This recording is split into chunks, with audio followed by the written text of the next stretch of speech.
La escena se lleva a cabo dentro del templo de Jerusalén, el templo que hoy no está, solamente quedaron los muros, pero en aquel tiempo no había adoración fuera del templo. Sin el templo los judíos no podían adorar. Si bien Dios es adorado en espíritu y en verdad, cuando su pueblo obedece su palabra, sin embargo los mandamientos en aquel entonces requerían hacer ciertos ritos dentro del templo. Podemos ver ahí en la imagen una persona que está cabizbaja allá en el fondo, escondida detrás de una columna. Sin embargo hay otro que no está de la misma manera. Yo le titulé a este estudio El pecador más grande del mundo y después se van a dar cuenta por qué. Porque justamente este personaje así se considera. No hay ser humano alguno que no peque y que haga el bien todo el tiempo. Por tanto, todos nosotros necesitamos de la misericordia de Dios. Solamente que para algunas personas es difícil aceptar esa realidad. Hay personas que se enojan cuando se le dice que no son buenas. Sin embargo, Dios dice no hay bueno y no hay justo, ni siquiera uno. Y lo peor de todo que la Escritura enfáticamente enseña que no hay quien busca a Dios. Es Dios quien tiene misericordia y viene en rescate de los seres humanos. El pasaje bíblico que vamos a estar viendo hoy es Lucas capítulo 18, versículos 10 en adelante. Todos los pasajes bíblicos van a tener aquí en la proyección. Pero si quieren seguir en sus Biblias, mejor todavía. En este texto, en este verso de Lucas 18:10, dice así: Dos hombres subieron al templo, ¿a qué? No subieron a otra cosa. Los dos subieron para un propósito específico. Subieron a orar al único Dios, al Dios verdadero, al Dios de la Biblia, al Dios creador de todas las cosas, y estaban ambos en el lugar indicado. Muchas veces no alcanza con estar en el lugar indicado. Las motivaciones. Muchos de nosotros vinimos hoy aquí.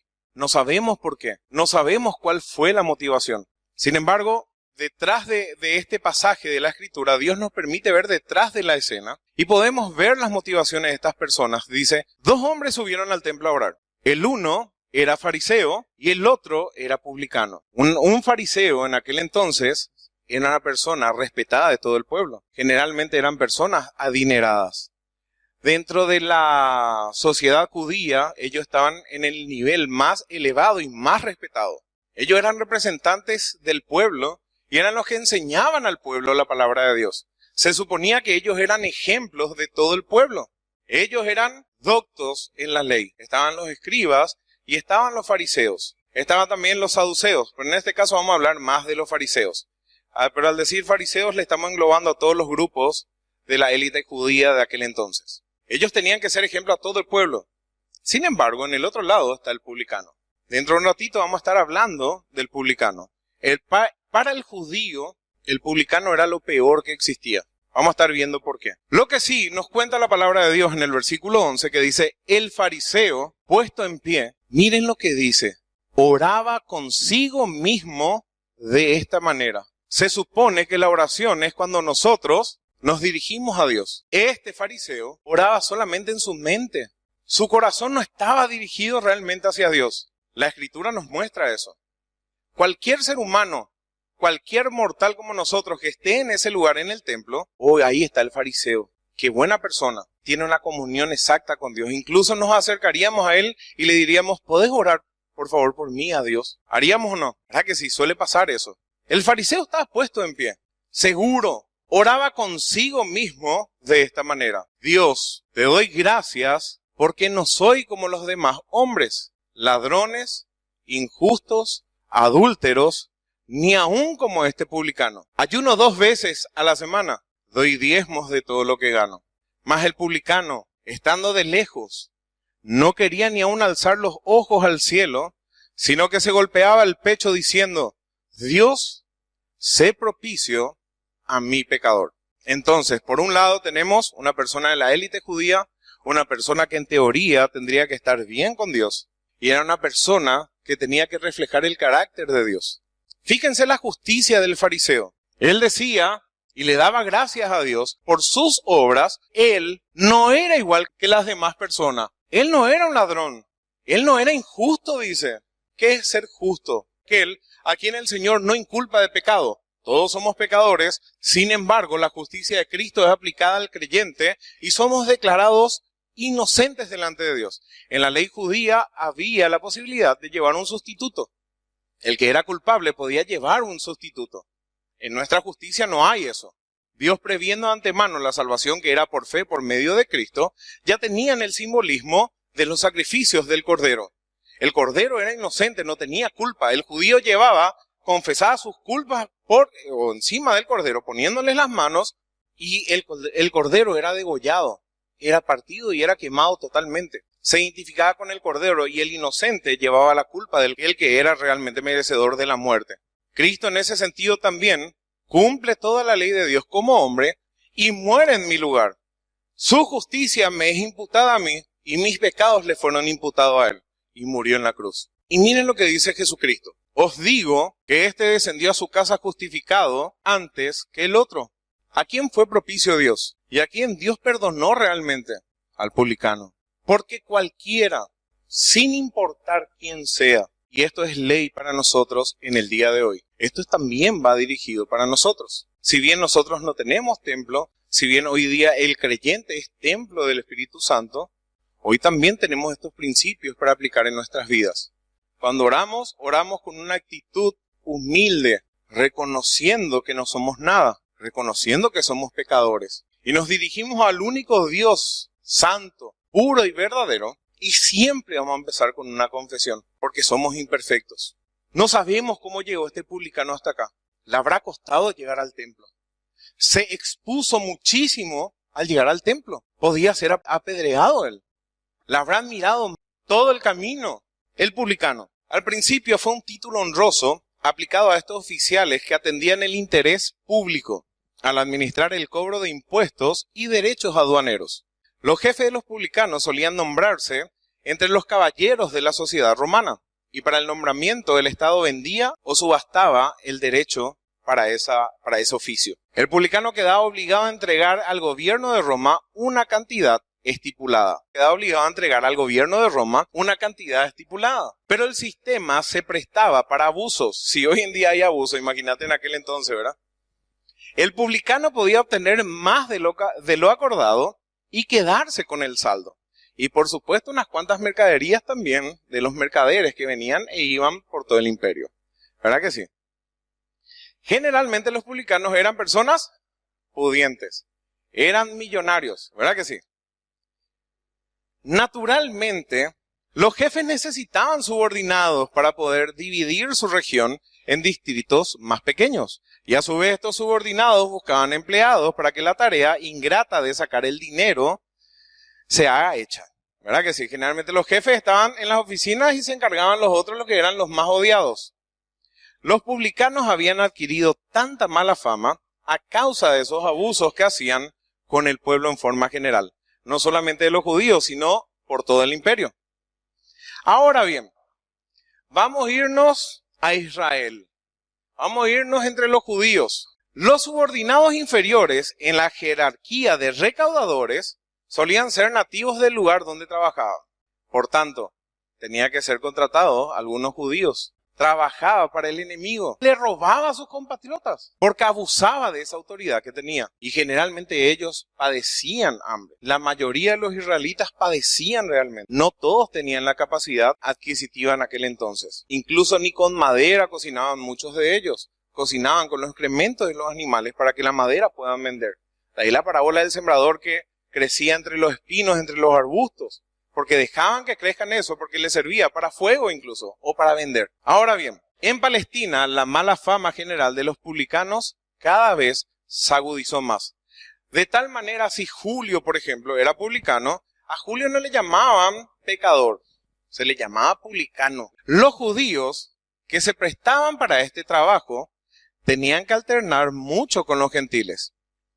Vamos a otra tradición judía. ¿Qué hacían los judíos si por las dudas en el camino habían tocado a algún gentil? ¿Qué tradición tenían? El lavamiento de manos. Se lavaban las manos por si en el camino le habían tocado a algún perro. Llegaron a ese tal punto de arrogancia. Imagínense este publicano que tenía que tratar con judíos y no judíos y trabajar para los que no eran judíos. Los judíos ni le pasaban la mano a los que no eran judíos, porque ya se contaminaban. Claro, los soberbios, pero llegaron a ese punto de arrogancia.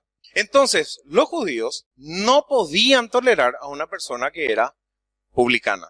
Cristo eligió publicanos para que sean sus discípulos. Ahora bien, ellos, los publicanos, estaban excomulgados de las sinagogas, los pequeños lugares donde se reunían. Por supuesto, también del templo. ¿Qué le quedaba al publicano? ¿Con quién se iba a relacionar? Vamos a suponer que nosotros estemos en Israel y uno de ustedes, Julio en este caso, el que se sienta al frente siempre, por eso se van todos atrás, y Julio sea publicano, y ustedes me vean que yo le saludo a Julio, ¿qué iban a pensar ustedes de mí? ¿Verdad que sí? Entonces a Julio no le quedaba otra cosa que juntarse ¿con quién? Con cualquier tipo de persona, menos con aquellos que le podían acercar a Dios. La situación era desventajosa de todo punto de vista. Mundanamente hablando, o sea, tenían buen nivel económico y vivían relativamente bien. Sin embargo, ellos estaban totalmente alejados de Dios. No podían ni siquiera acudir a las sinagogas. No tenían acceso a escuchar la palabra de Dios. ¿Qué necesidad, misericordia, tenían los publicanos realmente de Dios? Pero los judíos no veían de esa forma. ¿Qué les faltaba a los judíos? Misericordia. Era despreciado a todos sus compatriotas, era desleal y embustero, y por supuesto, como todos los hombres, estaba completamente perdido, sin Dios y sin esperanza en el mundo. O sea, realmente esta es la última persona que se iba a animar a entrar a un templo, al templo judío, incluso para orar. Y tenía que vivir protegido por los soldados romanos. ¡Qué situación desventajosa! Sin embargo, toma el primer lugar en la condenación y exclama. Él reconoce su situación. No todos los publicanos fueron capaces de hacer esto. No sabemos quién era. No dice el nombre del publicano. Solamente sabemos que era un publicano. Y puede ser ejemplos para todos aquellos que están viviendo o vivieron una vida totalmente desordenada y alejada de Dios y sin esperanza en el mundo, que son despreciados incluso por sus compatriotas o sus familias. ¿Qué situación en que la persona puede estar puesta? ¿Verdad que sí? Entonces, este publicano bien podía representar a todas esas clases de pecadores, que son realmente pecadores igual, porque él tiene la culpa de las decisiones que tomó. Igual tiene la culpa. Y él dice, ¿cuántas palabras utilizó? Cortita la oración, concisa la oración, precisa la oración. Ni siquiera podía levantar los ojos al cielo porque se consideraba indigno, humillado totalmente delante de Dios y reconociendo que no se merecía ni un poco el favor de Dios. Y dice, Dios, sé propicio a mi pecador, sé favorable hacia mí. En el original, en el griego, la palabra o el artículo que decía dice el pecador. Él se consideraba el pecador de pecadores. Tan culpable se sentía que él pensaba realmente que no había otro más pecador que él. Y él se atreve a exclamar, Dios, sé propicio a mí, el pecador. Quizás algunos de los que estemos aquí podemos estar en la situación del publicano. Es más fácil para aquellos que llevaron una mala vida reconocer que están en pecado y reconocer que no se merecen la gracia de Dios. Pero hay personas que se jactan en sus propias justicias y vamos a estar viendo un poco más adelante características de ambas partes. Si tú reconoces que eres un pecador, puedes implorar a Dios. ¿Ustedes sabían eso? Nadie puede exclamar a Dios primero si no se da cuenta que realmente no se merece el favor de Dios, si no implora el favor de Dios. Hoy muchas iglesias decretan y declaran como si fuera que Dios está detrás del mostrador dispuesto a servirles. Nosotros siempre rogamos a Dios. Dios nunca nos ruega. Él es Dios. Si no, no sería Dios. Pero si te declaras el pecador, fíjense, yo soy el pecador de pecadores. Si te declaras el pecador por encima de todos los demás, puedes aún tener esperanzas en la misericordia de Dios. Hizo este hombre. Como dije, los peores, los más impíos, los más horribles pecadores se pueden animar como lo hizo este hombre. Este hombre invita a todos aquellos que están realmente sucios delante de Dios y que se sienten indignos de un Dios santo y verdadero y sienten la necesidad del perdón de sus pecados. Estas personas son invitadas a venir así como lo hizo el publicano. Por supuesto, ¿cómo lo vamos a hacer? Hazlo por fe. Acércate al manantial de vida e implora el favor divino. Tenemos varios relatos en la Biblia sobre pecadores contritos ante Dios. Vamos a estar viendo un caso que ustedes conocen muy bien. Lucas 7:36. Y vuelve a aparecer un fariseo en la escena. Uno de los fariseos rogó a Jesús que comiese con él. Y habiendo entrado en casa del fariseo, se sentó a la mesa. Ojo, este fariseo se arriesgó también porque Jesús, o decían de Jesús, que él comía con prostitutas y pecadores y demás cosas. Se arriesga y le invita a Jesús a su casa para ver si era el Mesías realmente por las señales que habrá visto de Cristo. Entonces le ruega a Jesús. Si le rogó es porque Jesús primero le dijo, no, gracias. Cristo fue, se sentó a la mesa. Entonces, una mujer, no era un publicano, en este caso va a ser una publicana, ¿sí? Pero una mujer de la ciudad, que era la pecadora, era conocida por todos por ser una vil pecadora. Entonces una mujer de la ciudad que era pecadora, al saber que Jesús estaba a la mesa en casa del fariseo, también se expuso totalmente. Es mi oportunidad de tener un encuentro con Cristo. Yo necesito del Salvador. El fariseo estaba viendo si Cristo era el Salvador. Ella sabía que lo era. Necesito tener un encuentro personal con Cristo y va junto a Jesús y se arriesga a que le echen a patadas. Disculpen la expresión. Ella dice que trajo un frasco de alabastro con perfume. Y estando detrás de él a sus pies, llorando, comenzó a regar con lágrimas sus pies y los enjugaba con sus cabellos y besaba sus pies y los ungía con el perfume. Cuando vio esto el fariseo, que le había convidado a Cristo, dijo para sí, si fuera profeta, conocería quién y qué clase de mujer es la que lee acerca de todo el mundo, que le toca nomás, quitando todo lo demás. Una pecadora es inmundo. Si era realmente profeta de Dios, no sería así. Entonces, Cristo, amándole, respondiendo Jesús le dijo, Simón, una cosa tengo que decirte. Él le dijo, di maestro. Un acreedor tenía 2 deudores. El uno le debía 500 denarios. Generalmente un denario era el jornal por un día de trabajo. El primero le debía 500 denarios y el otro 50. Y no teniendo ellos con qué pagar, perdonó a ambos. Di pues, ¿cuál de ellos le amará más? El que le debía 500 denarios, en este caso, ¿quién era? La mujer pecadora. Y el que le debía 50 denarios era Simón. ¿Y el acreedor quién era? Jesús, Dios. Pero Jesús le enseña una gran verdad. No importa cuánto pecado tenga una persona, ninguno tiene con qué pagar por su alma. No hay precio que pueda dar el ser humano por su alma. Solamente necesita la misericordia de Dios. Y Dios, que es rico en misericordia, dice que perdonó a ambos. Di cuál de ellos le amará más. Y acá también podemos estar representados en 2 grupos. O estás en el grupo de la mujer, de la que era pecadora, o podés estar en el grupo del religioso, del fariseo, que pensaba que estaba súper bien con Dios. Él pensaba que estaba bien, pero él tenía una cuenta impagable con Dios. Y la deuda es el pecado, y la paga del pecado es la muerte. Respondiendo Simón dijo, pienso que aquel a quien perdonó más. Y él le dijo, rectamente has juzgado. Y vuelto a la mujer, dijo a Simón, ¿ves a esta mujer? Entré en tu casa y no me diste agua para mis pies, mas ésta ha regado mis pies con lágrimas, y los ha enjuagado con sus cabellos. Símbolo de cortesía del judío.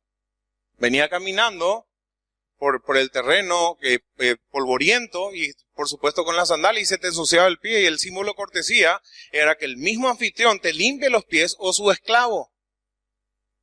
Sin embargo, Cristo se fue y entró y se sentó a la mesa. Nada de cortesía. Y Jesucristo venía como rey de los judíos. El reino de los cielos se ha acercado como fariseo. Y si le reconociera como profeta y como rey de Dios, ¿cómo le tenía que tratar? O sea, fue un maleducado con M mayúscula. Sin embargo, la mujer, reconociendo quién era el que estaba ahí y no teniendo qué ofrecer, ofreció todo lo que tenía. ¿No le parece igual la historia que el primer caso? El otro, altivo, puesto en pie, oraba para con sí mismo, creyendo que estaba justificado. Pero el publicano no se atrevía ni siquiera a mirar al cielo y solamente dijo: sé propicio a mí, no tengo nada que ofrecerte. Vengo con las manos vacías y lo único que puedo ofrecer, ¿qué es? Mi arrepentimiento. Perdóname, ¿verdad? No me diste beso. Mas esta, ¿qué hizo? Desde que entré, no ha cesado de besar mis pies. No ungiste mi cabeza con aceite, mas está ungido con perfume mis pies. Acá enseña de dos personas que fueron salvas. Y enseña la gratitud de aquella persona que se le perdonó mucho. Pero también le enseña que podemos estar en cualquiera de los dos cuadrantes. O sos demasiado pecador, o sos alguien moralmente que posiblemente pensás que está bien delante de Dios.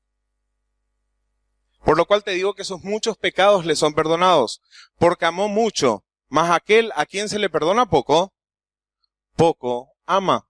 Y hay algo triste que yo puedo decir. El amor hacia el Señor hoy día cuesta ver. Sinceramente cuesta ver. Hay muchos que están en esa posición de fariseos. Faltan más publicanos. Faltan más pecadores gratos para con el Señor.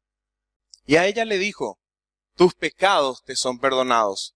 Y los que estaban juntamente sentados a la mesa comenzaron a decir entre sí: ¿quién es este que también perdona los pecados? Pero él le dijo a la mujer: tu fe te ha salvado. Ve, y la otra palabra me encanta, en paz. Tu fe te ha salvado. ¿Fe en qué? Fe en Cristo. Cristo puede perdonar mis pecados. Y el resultado de ese encuentro con Cristo, ¿cuál fue? La paz. No se fue siendo millonaria. No se fue solucionando el problema social que iba a tener. Porque ella se iba a seguir siendo vista como una pecadora, como una inmunda. Le iban a seguir rechazando en todo el pueblo. Con el paso del tiempo, capaz, sí, su testimonio iba a cambiar. Pero ella tenía que enfrentarse con todas esas cosas. Sin embargo, ella se fue en paz, dispuesta a luchar contra todo. Pero ella necesitaba el perdón de sus pecados. Su pecado le robó la paz. Y todo aquel que vive en pecado no va a tener paz. Porque el que no busca la paz con Dios no va a poder alcanzar la paz. Solamente Cristo puede traer paz realmente a nuestras almas, a nuestras vidas, cuando nosotros nos reconciliamos con Él. Porque estamos en un estado de enemistad con Dios. Y Pablo decía: os rogamos, reconciliaos con Dios. Y podemos tener esa reconciliación por medio de Cristo. Pero tenemos que venir ¿cómo? Con la cabeza agachada, reconociendo nuestra culpabilidad delante de Dios. Señor, nada tengo que ofrecerte. En ese sentido, esta historia también nos ilustra que ser pecador no es un motivo para desesperarse, que hay esperanzas. Hay esperanzas. Ninguno debería decir soy culpable, por consiguiente no me puedo acercar a Dios. Al contrario, es ahí donde tenés que acercarte. Porque eso Dios quiere hacer. Vivo yo, dice el Señor, que no quiero la muerte del impío, sino que el impío se convierta de su mal camino. Soy tan culpable que sería una cosa demasiado atrevida que yo pida misericordia. Esto le pasa a mucha gente. A mucha gente de acá del barrio que le invitamos, no quiere venir, no. Prefiere no enfrentar la situación delante de Dios porque ignora la bondad divina, porque ignora la misericordia de Dios y se cierra. Y son las mentiras que el diablo le vende. Este hombre era un pecador y sin embargo se atrevió a acercarse al Señor. La mujer que era pecadora lo mismo, necesitaba desesperadamente reconciliarse con Dios. Señor, sé propicio. El pecador, como dijimos, soy el pecador. Él se aplica enfáticamente a sí mismo el nombre de culpable, en contraste con el fariseo, que era el santo, el perfecto, el que tenía una buena comunión con Dios, el digno. Los otros no son dignos de estar en la iglesia. Solamente yo que soy el santo. Él era el santo de su generación. Miren lo que Cristo dice con respecto a los fariseos en forma general. Ay de vosotros, escribas y fariseos hipócritas, porque diezmáis la menta y el eneldo y el comino, y dejáis los más importantes de la ley, la justicia, la misericordia y la fe. Esto era necesario hacer sin dejar de hacer aquello. Mateo 23:23. Mateo 23:24 dice así: guías ciegos, que coláis el mosquito y tragáis el camello. Ay de vosotros, escribas y fariseos hipócritas, porque limpiáis lo de fuera del vaso y del plato, pero por dentro estáis llenos de robo y de injusticia. Ustedes no son mejores que los publicanos, son peores. Y atiendan lo que agrega. Versículo 26. Fariseo ciego, limpia primero lo de dentro del vaso y del plato, para que también lo de fuera sea limpio, verdaderamente limpio. Versículo 27. Ay de vosotros, escribas y fariseos hipócritas, porque sois semejantes a sepulcros blanqueados, que por fuera la verdad se muestran hermosos, mas por dentro están llenos de huesos de muertos y de toda inmundicia.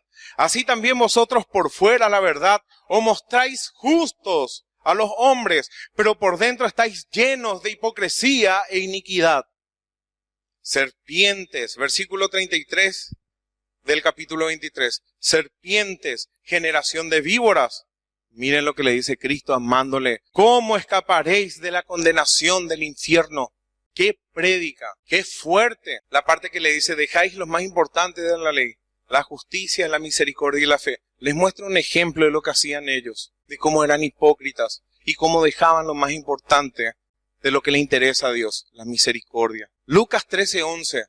Y había allí una mujer que desde hace 18 años tenía un espíritu de enfermedad y andaba encorvada, la famosa cifosis. ¿Conocen esas personas que se doblan totalmente y cada vez peor y que es irreversible? Y andaba encorvada y en ninguna manera se podía enderezar. ¿Cuántos años? Hace 18 años. Cuando Jesús la vio, Jesús le vio. Otra persona que estaba imposibilitada para llegar a él. Ella estaba imposibilitada para llegar a Cristo. Jesús fue y le dijo, ella no le pidió, mujer, eres libre de tu enfermedad. Y puso las manos sobre ella. Y ella se enderezó luego y glorificaba a Dios. Pero el principal de la sinagoga les preguntó, vamos a acordarnos de esto, ya vimos, ¿dónde estaba esta mujer? ¿Dónde estaba? En la sinagoga. ¿Le justificaríamos nosotros que se quede en su casa y que falte al culto? Claro, si estás encorvada, tenés una enfermedad, quédate. Mamita, pobrecita, descansá, hacete fisioterapia, vamos a hacer todo lo que podemos, pero no venga a la iglesia. Esta mujer estaba en el lugar indicado. Esta mujer me mide a mí. Ella me mide a mí.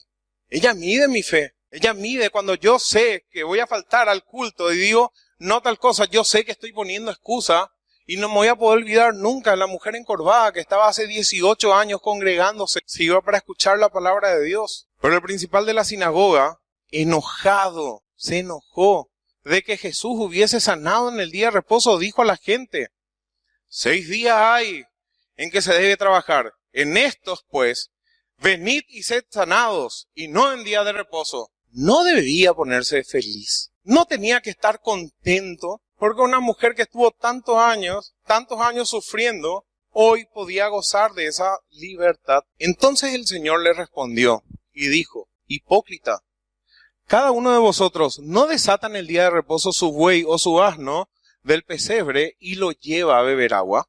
Y a esta hija de Abraham, que Satanás había atado 18 años, ¿no se le debía desatar de esta ligadura en el día de reposo? ¿Se dan cuenta cómo ellos, en su religión, anularon la misericordia de Dios? ¿Verdad que sí? No nos olvidemos de tales sacrificios sagrados del Señor. Estos fariseos se creían más justos que los demás. La mayoría de ellos, no todos. Habían buenos también. Lucas 16:15.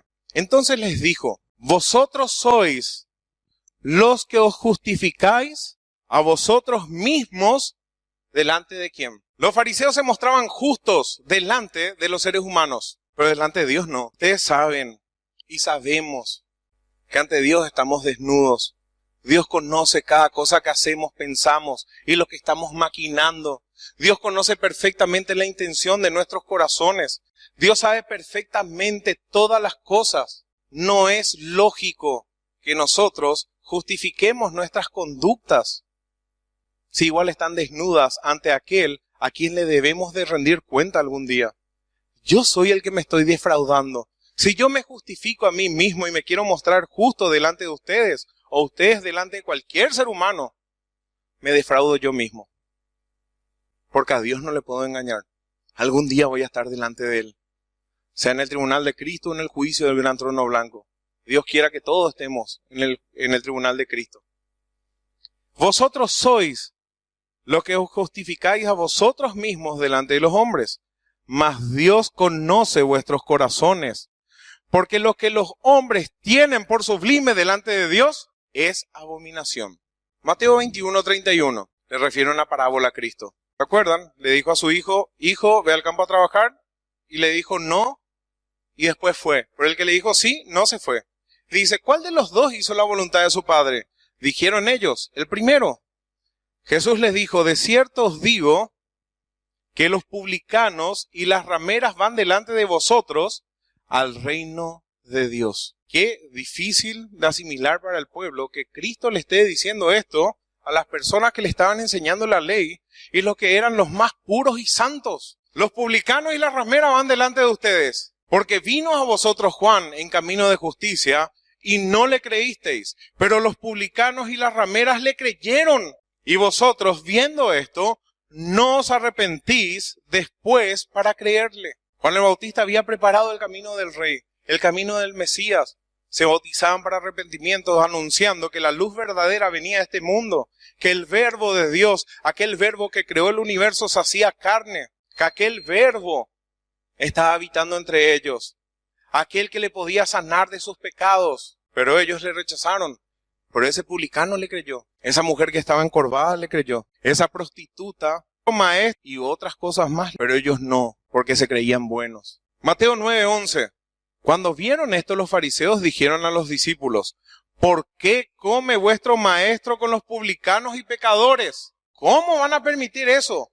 ¿Cómo le van a seguir a una persona así si está con los pecadores? Cuando nosotros empezamos a hacer las cosas conforme a la voluntad de Dios, no van a tardar los fariseos a salir al paso y a criticar y a murmurar. Al oír esto, Jesús les dijo, los sanos no tienen necesidad de médico, sino los enfermos.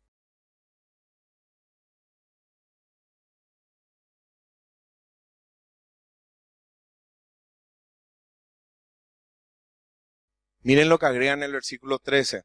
Id pues y aprended lo que significa. Misericordia quiero y no sacrificio, porque no he venido a llamar a justos, sino a pecadores al arrepentimiento. 1 Timoteo 1:15, y te lo dice un ex fariseo. Palabra fiel y digna de ser recibida por todos, que Cristo Jesús vino al mundo para salvar a los pecadores, de los cuales yo soy el primero. Pablo, este es un fariseo que tuvo un encuentro con Cristo, miembro del Sanedrín. Terminamos con el pasaje que empezamos a estudiar. Dos hombres subieron al templo a orar. Uno era fariseo y el otro publicano. El fariseo puesto en pie oraba consigo mismo de esta manera. Dios, te doy gracias porque no soy como los otros hombres, ladrones, injustos, adúlteros, ni aun como este publicano. Ayuno 2 veces por semana, doy diezmos de todo lo que gano. Mas el publicano, estando lejos, no quería ni aún alzar los ojos al cielo, sino que se golpeaba el pecho diciendo, Dios, sé propicio a mi pecador. Os digo que éste descendió a su casa justificado antes que el otro. Porque cualquiera que se enaltece será humillado, y el que se humilla será enaltecido. Dios bendiga su palabra.